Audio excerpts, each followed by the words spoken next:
Okay, welcome back. Ben Olaya joins us now on this segment. You just saw a few goals coming from our Nigerian Professional Football League. We wanted to see more of it because there's just so much, especially a match day 10. Spectacular goals that were scored from Nigerian Professional Football League. Olatubosun's own is always so fresh in the minds of everyone. Ben, good morning. Good to have you. Yeah, good to be here as always. Yeah. And you are in red. Thank you. I think the month of love is continuing. So, Ben, you said last week, you promised us that you were going to come with your paper sport today. Where is it?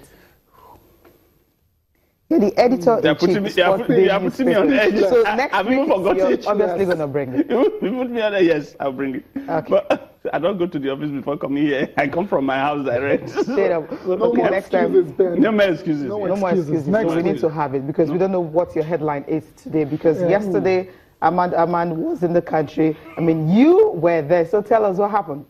And I was not in Abuja. I was in Lagos. You were in Lagos, of course. Yeah. He came from Lagos, he went to Abuja, and he came back and all. Yeah. It was around, and he spoke glowingly.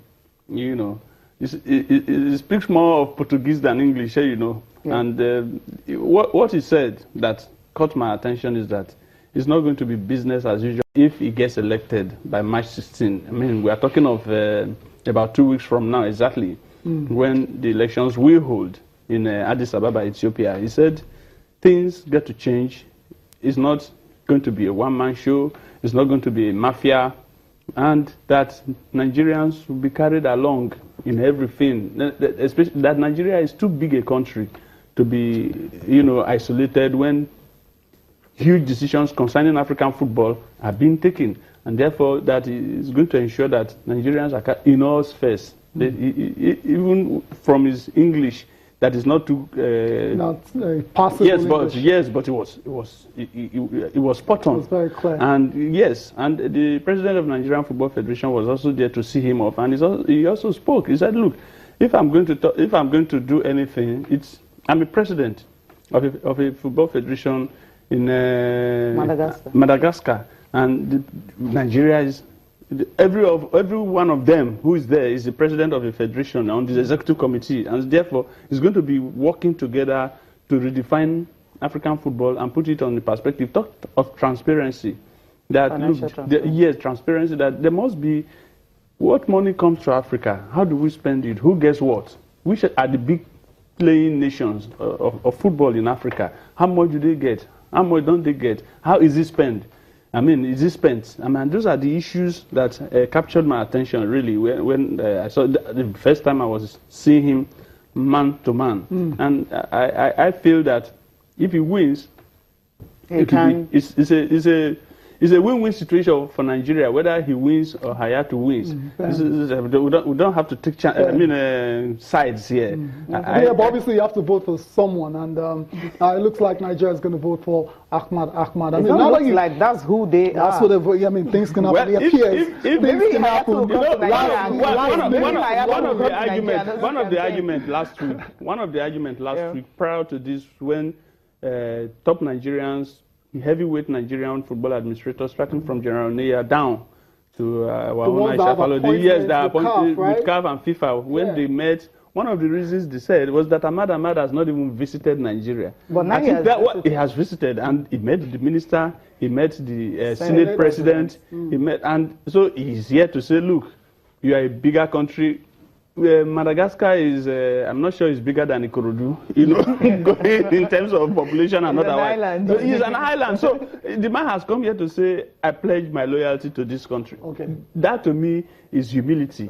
And we must tap into it because, I mean, I learned that he's also deputy Senate president of his own country. Vice President Senate. The Senate.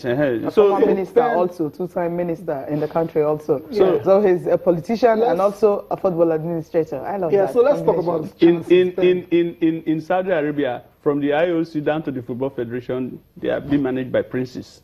Okay. Everywhere. It's to all his chances. I mean, you've been following the politicking and everything. Kosafa, Nigeria, Ghana, all these countries. Yeah, so I mean, in terms of his chances, let's do the percentages now. I mean, 20-30% of unseating Issa Hayatou, or more than that.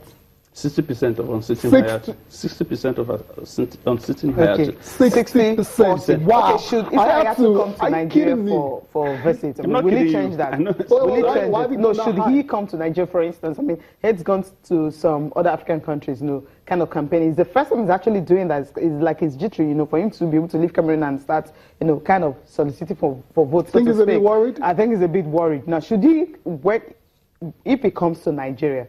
You think he can maybe, have some sympathy and maybe the table tilt a little bit to his side? I don't think so. It's still we have only one vote. There are 54 countries who are going to vote.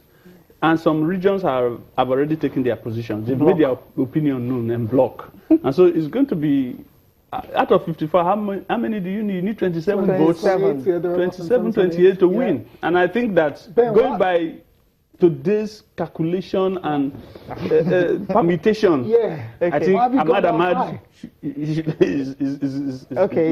is home and dry. 60%. 60%. I insist, and I'll come here when the elections are held. Yeah, March the 16th. Who loses, who wins, I'll still come here. Okay, to say. Okay, it's already been a whole lot. I think because he's young and I had to.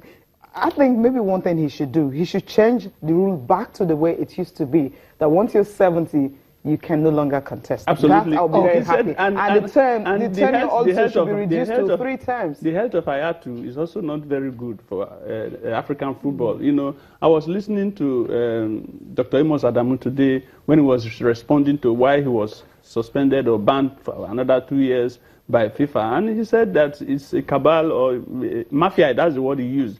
In CAF, in FIFA, that wants him out. That how can they be sent? Anytime there's an election, they always try to ban him. It's painful against him because I know Dr. Amos Adamu to an extent. No matter how you rate him, are they afraid of his influence? Absolutely, because he even said on radio this morning that Hayatou has insisted that the only person he wants to hand over to is Dr. Amos Adamu. So, and the problem, he said, was not because he's a bad person, but because Nigeria is not good. Nigeria is not trustworthy. That when we did the Under-17 World Cup, the then president said we should spend money and that he will pay later to FIFA. Until, as we speak, that money has not been paid. So, and he was the CAF and FIFA Executive Committee member. So that thing is still hanging on his neck. And so they said they can't trust the Nigerian with the vice presidency of FIFA.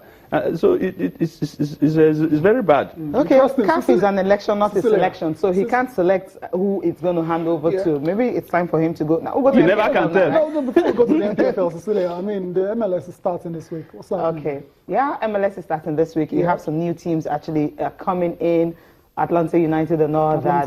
But then, they're building stadiums, new structure coming up. Yeah, but this season we've seen Steven Gerrard leave. Frank Lampard is gone.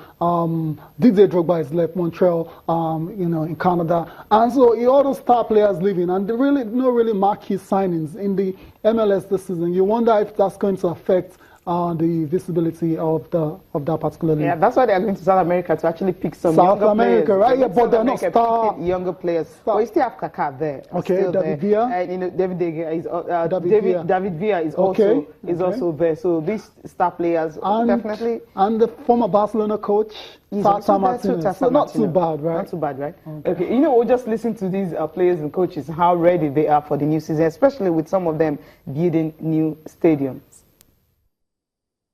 They've looked good, They're young players, but you can tell that the soccer IQ is pretty high. Athleticism is obviously really good as well. They're fitting in nicely. Our league's young. We had to build our own stadiums, and these stadiums will build the foundation for our league. And a time will come when we'll be renovating and then maybe even building new stadiums to replace the old ones that have been built. So it's part of building a professional league. I'm pretty excited for the season. We have a big motivation that it's playing our stadium. So it's going to be a great thing and a good thing for the players, for the supporters, for everybody who works on the club. And so we have a very good motivations to take us to the goals this season.